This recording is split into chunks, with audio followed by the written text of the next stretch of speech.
Tentu saja Yan Hui sangat marah dan ingin membawanya kembali. Pu Fang tetap keras kepala dan kabur dari sana.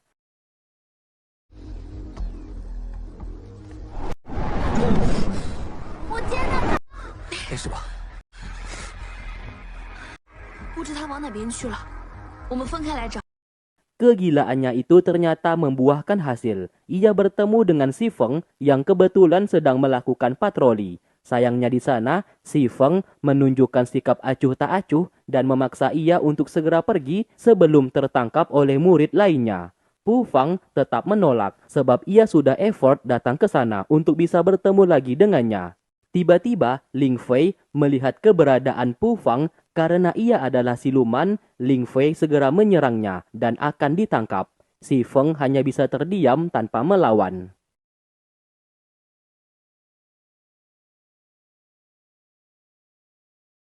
Pu Fang akhirnya ditangkap dan hendak dibunuh oleh Ling Fei. Ia pun menyiksanya terlebih dahulu agar bisa mendapatkan informasi mengenai keberadaan Tian saat ini. Pu Fang menolak untuk menjawab. Kesal mendengarkan jawabannya, Ling Fei lantas menyerang. Namun segera dihentikan oleh Si Feng dan meminta Ling Fei agar tidak menyakitinya. Pu Fang yang sudah terlanjur emosi lantas menyerang Ling Fei. Si Feng berusaha menghentikan namun ia justru terkena serangan. Memanfaatkan hal itu, Ling Fei lantas menyerangnya. Hingga pada di saat Pu Fang hendak dibunuh, Yan Hui bersama Tian datang ke sana.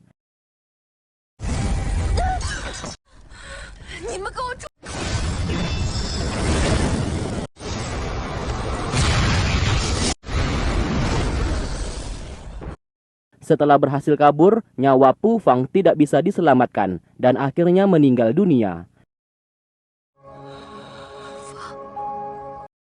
Sementara itu, Si Feng merasa bersalah akibat tidak bisa melindungi Pu Fang tadi malam. Lantas ia pun hendak mencarinya, namun segera dihentikan oleh Ling Fei yang melarangnya pergi. Dari sanalah, Si Feng sudah tidak peduli lagi atas perintahnya. Bahkan ia sengaja menghancurkan bela dirinya sendiri supaya dibiarkan pergi. Setelah sampai, ia pun terkejut ternyata Pu Fang sudah meninggal. Ia pun menyesal karena tidak sempat mengutarakan isi hatinya yang juga sangat mencintainya. Kini, Si Feng hanya bisa tertunduk lemas dan menyesal. Hingga pada akhirnya ia pun memilih bunuh diri supaya bisa menyusul kepergiannya.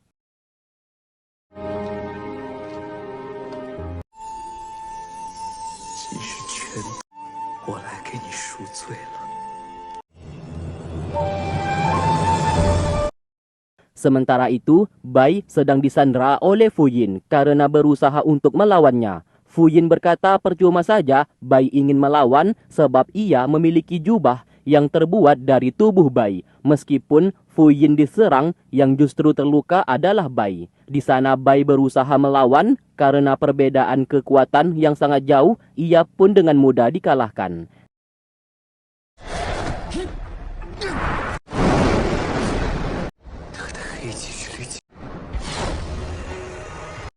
Siapa sangka mantan ketua sekte Gunung Bintang yang saat ini berada di atas gunung dan masih menyegel tubuh Fu Yin, tiba-tiba segelnya mulai rusak sehingga gunung langsung bergetar hebat yang dapat dirasakan oleh seluruh murid sekte Gunung Bintang. Zichen, murid senior yang mendapatkan informasi sekte mereka sedang ada masalah, lantas mengajak seluruh murid yang berjaga di perbatasan untuk kembali. Di sana Ling Fei mencoba menahan mereka semua agar tetap berada di sana. Namun sayang, seluruh murid tidak ada satupun lagi yang mau mengikuti perintahnya dan lebih patuh kepada Zichen. Sesaat, murid sekte Guanghan yaitu Yun Meng datang ke sana dan meminta Ling Fei untuk pulang ke sekte Guanghan saja. Sebab kakaknya sudah meninggal dan sekte Guanghan tidak memiliki pemimpin. Alhasil, Ling Fei berniat untuk kembali dan akan balas dendam kepada sekte Gunung Bintang yang sudah mencampakkannya. Setelah kembali, ia pun mengorbankan sedikit darahnya sebab menurut informasi dari Yun Meng, kakaknya itu bisa dihidupkan kembali menggunakan energi spiritual miliknya, yang dimana mereka ini kakak beradik satu darah. Hal itu pun dilakukan. Siapa sangka seluruh energi spiritual milik Ling Fei justru diserap tanpa tersisa. Kakaknya memang berhasil hidup kembali, namun ia menjadi orang cacat yang tidak memiliki bela diri lagi dan menyesal telah melakukan semuanya ini. Melihat itu, Su Ying menjadi marah kenapa mengorbankan dirinya dan bertanya siapa yang memberitahukan cara menghidupkan orang mati menggunakan ritual terlarang tersebut. Ling Fei menjawab, informasi itu ia dapatkan dari Yun Meng. Tak lama kemudian, Yun Meng datang ke sana. Alangkah terkejutnya Su Ying, ternyata ia merupakan kaki tangan dari Fu Yin yang menyamar menjadi murid sekte Guang Han untuk memata-matai pergerakan Su Ying. Atas perintah Fu Yin, Su Ying dipinta menghancurkan sisik pelindung jantung milik Tian. Tidak suka diperintah seperti itu, Su Ying lantas membunuhnya.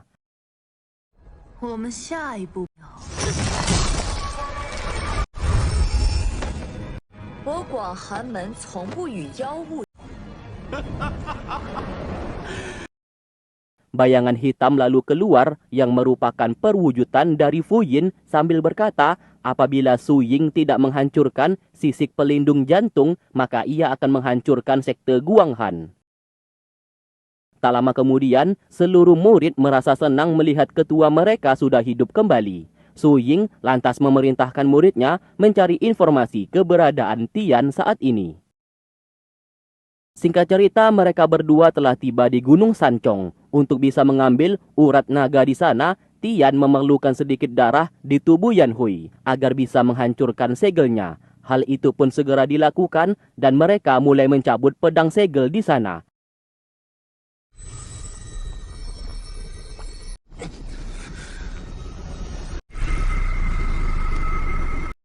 Tiba-tiba, Su Ying datang ke sana yang membuat mereka terkejut melihatnya hidup kembali. Su Ying tidak membiarkan Tian mendapatkan salah satu tubuh naganya di sana dan berupaya menghalanginya. Melihat Yan Hui juga ikut diserang, membuat Tian sedikit lengah dan terjatuh ke dalam sumur api tersebut.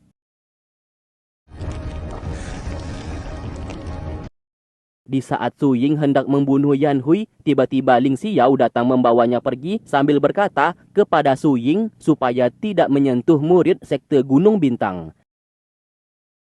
Kini, Yan Hui diikat agar tidak pergi lagi. Hal itu membuat Yan Hui sangat membenci gurunya. Tiba-tiba, Su Ying datang ke sana dan hendak membunuh Yan Hui bersama sisik pelindung jantung di tubuhnya sebab ia sudah bekerja sama dengan siluman. Terlebih lagi, sisik pelindung jantung di tubuh Yan Hui milik Raja Naga Siluman yang harus mereka binasakan. Tindakannya segera dihentikan oleh Ling Xiao sebab ini adalah sekte Gunung Bintang. Su Ying tidak berhak menghukum Yan Hui. Alhasil, Ling Xiao mencambuk Yan Hui untuk menghancurkan sisik pelindung jantung di tubuhnya. Sebab sesuai perintah dari mantan ketua sekte Gunung Bintang alias gurunya Ling Xiao, ia harus melakukan itu. Meskipun Ling Xiao sedikit tidak tega memukulnya. Dari sinilah kebencian di hati Yan Hui mulai tercipta kepada Ling Xiao. Cambuk penghancur sisik pelindung jantung harus dilakukan sebanyak 81 kali. Karena tidak tega, Ling Xiao mencicilnya. 1 hari 9 cambukan supaya Yan Hui tidak mati.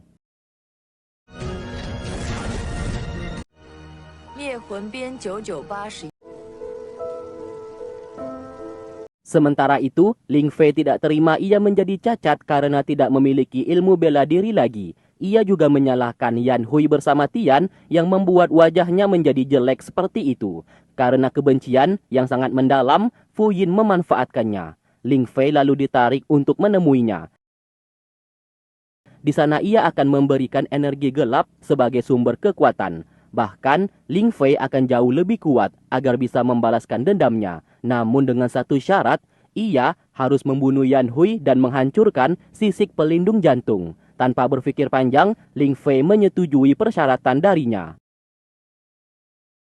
Zichen menghampiri Yan Hui, ia tidak tega melihatnya tersiksa seperti itu dan akan menemui ketua sekte untuk memohon agar melepaskannya. Dengan segera ia pergi menemui Ling Xiao dan bersujud supaya Yan Hui dibebaskan. Sayangnya Ling Xiao tidak bisa sebab ia juga diperintahkan oleh mantan ketua sekte untuk menghancurkan sisik pelindung jantung. Namun, Zichen tenang saja, sebab Ling Xiao akan berusaha supaya Yan Hui tidak terbunuh. Keesokan harinya, Ling Xiao kembali mencambuknya sebanyak 9 kali yang disaksikan langsung oleh Su Ying. Meskipun Yan Hui merintih kesakitan, namun Ling Xiao tidak bisa berbuat apa-apa. Sementara itu, Tian yang tenggelam di dalam sumur api berhasil menemukan urat naga miliknya, namun ia tidak bisa mengambilnya dikarenakan terdapat segel.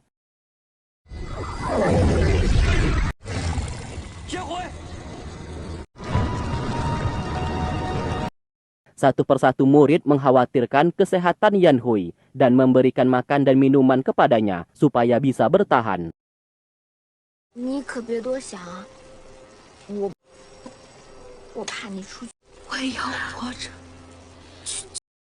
Singkat cerita, secara diam-diam, Su Ying pergi ke atas gunung untuk menemui mantan ketua sekte Gunung Bintang yang masih menyegel tubuh Fu Yin. Akhirnya kita pun tahu namanya, yaitu Master King. Ling Xiao lantas mengusirnya dari sana, sebab tidak seharusnya ia berada di tempat tersebut. Su Ying tidak akan pergi sebelum melihat secara langsung sisik pelindung jantung dihancurkan. Untuk kesekian kalinya, Ling Xiao mencoba memperingatinya supaya menjaga sikap, sebab ia berada di sekte Gunung Bintang. Zichen yang sudah muak akan semuanya ini berusaha menghancurkan rantai yang mengikat Yan Hui. Namun apa yang dilakukannya tidak membuahkan hasil.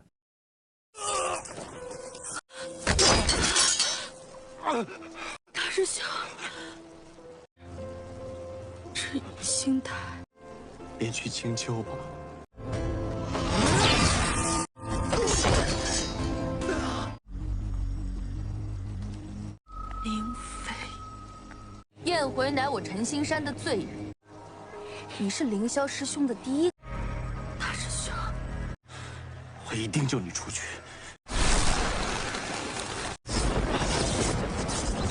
我乃戒律堂长，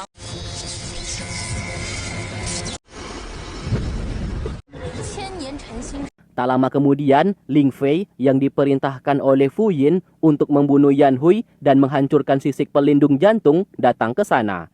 Menggunakan tombak petir yang ia bawa, Yan Hui hampir saja tewas terbunuh. Zichen berusaha melawan namun kalah kekuatan. Petir mulai menyambar, rasa sakit yang dideritanya juga dapat dirasakan oleh Tian.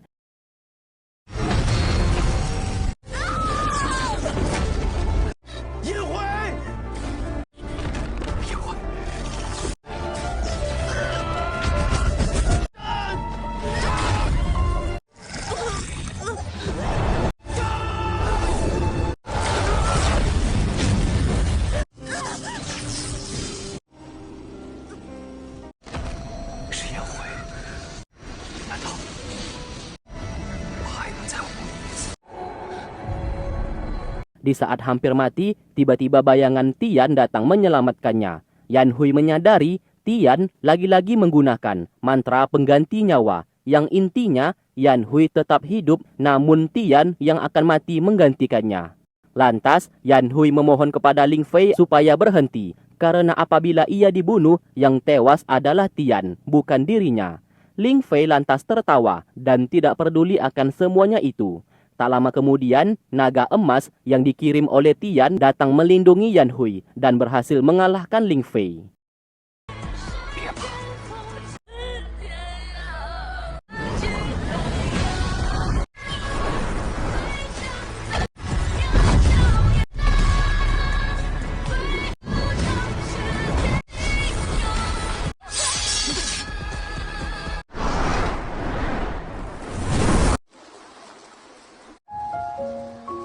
Singkatnya, setelah Yan Hui berhasil diselamatkan, secara perlahan jelmaan Tian di sana juga menghilang. Dan itulah pertemuan terakhir mereka. Bisa dipastikan, Tian secara perlahan juga akan meninggal karena sudah menggunakan mantra pengganti nyawa. Yan Hui menangis dan tidak ingin itu terjadi. Satu persatu kenangan indah mereka berdua mulai diingat kembali olehnya.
Setelah kehilangan orang yang sangat dicintainya, Yan Hui menjadi seperti orang gila. Tidak ingin kehilangan Tian, ia berencana menggunakan ilmu kegelapan di buku terlarang dan menjadi kuat supaya bisa balas dendam.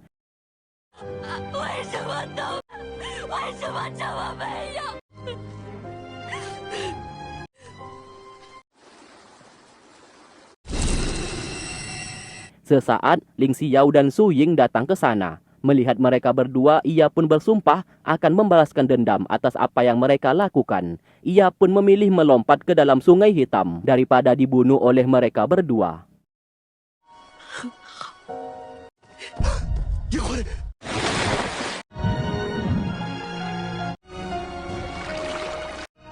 黑河之水，万物不死。既如此，我便告辞。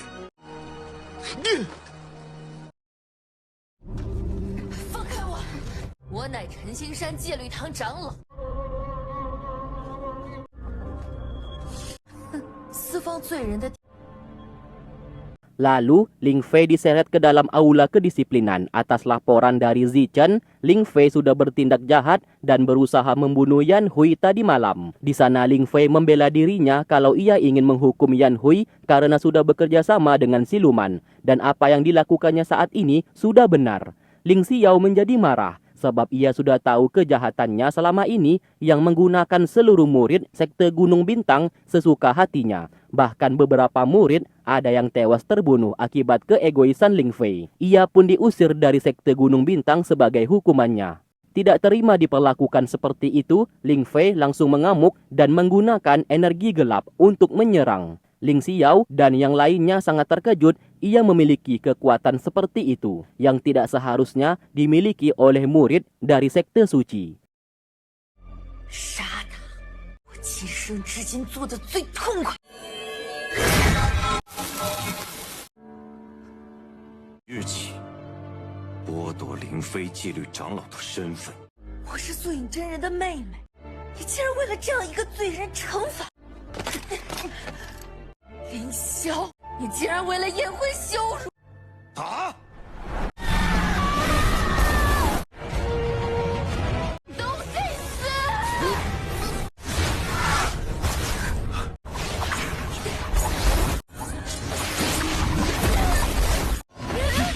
Ling Xiao langsung mengambil tindakan tegas dan menghancurkan kesadaran spiritualnya. Dengan begitu, Ling Fei benar-benar menjadi orang cacat yang sudah tidak mungkin bisa menggunakan bela diri ataupun kekuatan. Tak lama kemudian, Su Ying datang menolong adiknya ini karena sudah diusir dari sekte Gunung Bintang. Ia pun membawa Ling Fei untuk kembali. 我带他回广寒门去。素娥，后，陈星山。 Semenjak insiden yang telah terjadi ini, hubungan antara sekte Gunung Bintang dan sekte Guanghan telah terputus dan akan menjadi musuh suatu saat nanti. Sementara itu, Yan Hui berada di dasar Sungai Hitam, tiba-tiba energi gelap mulai bermunculan. Itu sebagai tanda hasil dari pelatihannya mempelajari kitab terlarang membuahkan hasil. Singkat cerita, Ling Xiao kembali menjaga Master King. Namun siapa sangka Master King sudah dikuasai oleh Fu Yin yang membuat Ling Xiao sangat terkejut. 为师的嘱托，福音，你倒是认出我。 Satu persatu kebenaran mulai terungkap. Selama belasan tahun terakhir, ternyata Fu Yin sudah membunuh Master King yang menyegel tubuhnya. Fu Yin sengaja berpura-pura tersegel di dalam tubuh Master King dan memperdaya Ling Xiao waktu itu dengan memerintahkannya menghancurkan sisik pelindung jantung. Ling Xiao di kala itu hanya mengetahui bahwa Master King yang memberikan perintah. Padahal Fu Yin lah orang yang melakukan itu, menggunakan tubuh Master King. Meskipun berhasil membunuh Master King dan mengendalikannya, Fu Yin belum bisa keluar dari gunung tersebut karena terdapat segel yang membelenggunya. 我将其慢。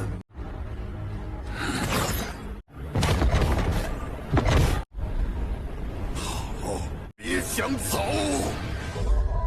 Lalu Ling Xiao turun gunung dan merasa menyesal akibat menyiksa Yan Hui kemarin. Ia tidak menyangka Master King sudah lama mati dan yang ia lihat selama ini adalah Fu Yin yang mengendalikan Master King. Hal itu pun ia ceritakan kepada Zichen, murid kepercayaannya.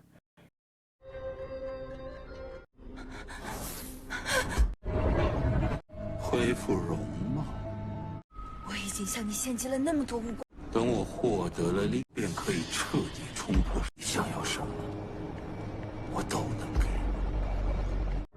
好起来，就一切都好。 Di tempat lain, mereka semua berada di Sungai Hitam dan sangat bersedih atas kematian Yan Hui bersama Tian. Siapa sangka Yan Hui berhasil menguasai ilmu kegelapan dan kini kekuatan energi gelap menyelimuti tubuhnya. Bisa dikatakan ia setara dengan Fu Yin atau mungkin bisa jadi lebih kuat.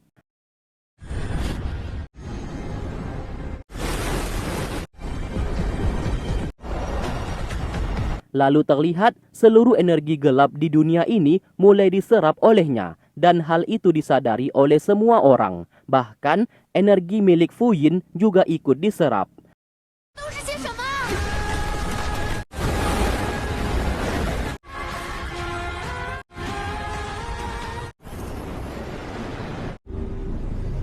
他没有死于黑河之地，yan hui。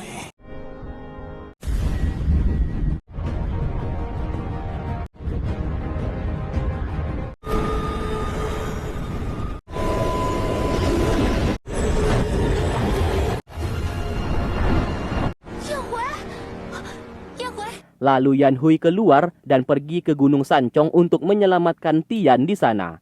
Mereka yang melihat itu tentu saja sangat terkejut. Setelah berhasil tiba, ia lantas mengambil urat naga yang tersegel dan dimasukkan ke dalam tubuh Tian dengan harapan Tian bisa hidup kembali.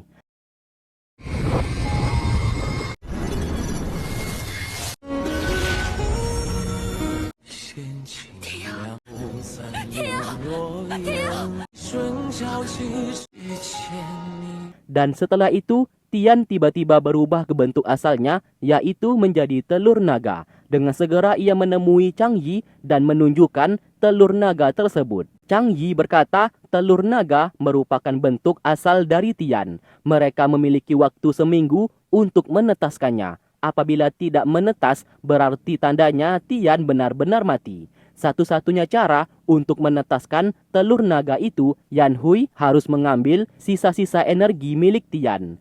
Sesaat, Yan Hui teringat akan sebuah tempat. Ia pun pergi ke sekte Gunung Bintang. Tempat dirinya hampir terbunuh. 天蝎山永清台就在那里。阿爹，刚刚的是yan hui，救人心切。 Kedatangannya ke sana membuat seluruh murid tidak percaya. Yan Hui berubah menjadi ratu kegelapan. Yan Hui menyuruh mereka semua untuk minggir. Apabila melawan, ia tidak akan segan-segan membunuh. Alhasil, mereka semua pun tidak ada yang berani untuk mendekatinya. Setelah itu, ia segera mengambil sisa-sisa energi milik Tian di tempat tersebut. 以我之魂， 把针变成了黑棋。